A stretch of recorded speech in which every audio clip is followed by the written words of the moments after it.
Oui. La parole pour le groupe Les Républicains est à Monsieur Philippe Cochet. Merci Madame la Présidente.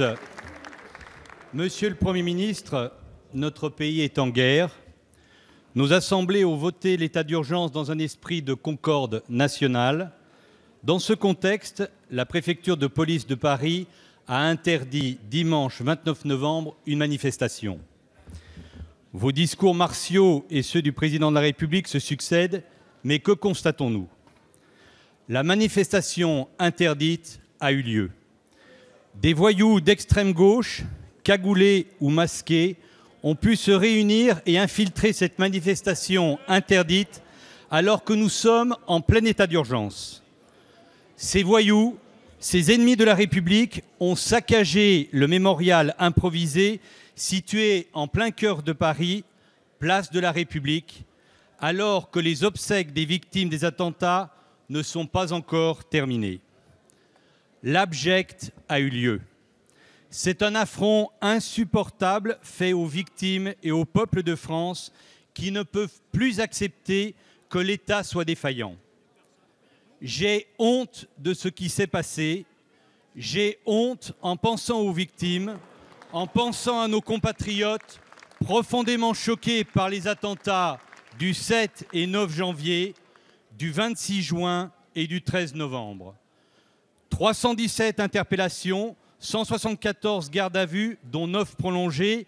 Une fois de plus, la réaction a eu lieu, mais après.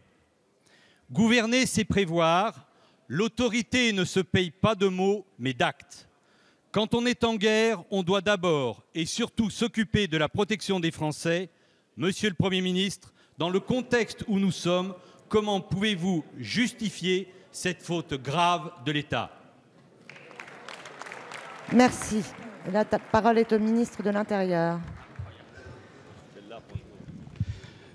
Monsieur le député Cochet, l'autorité, l'outrance, l'énervement ne sont pas des notions qui se superposent les unes aux autres. L'autorité, c'est de prendre des décisions claires et de les assumer. Nous avons pris des décisions claires dans le cadre de l'état d'urgence. Je veux les rappeler ici. Nous avons interdit les manifestations et j'ai donné instruction au préfet, parce qu'il y a une grande conférence internationale qui a mobilisé depuis des mois la société civile, que l'on puisse, dans le cadre d'un dialogue avec les organisations non gouvernementales et les associations pacifistes, permettre non pas des manifestations, des déambulations, mais des rassemblements pacifiques. Il y en a eu 60 pendant le week-end, auxquels ont participé des militants d'organisations non gouvernementales et des militants écologistes pacifiques qui se sont bien passés.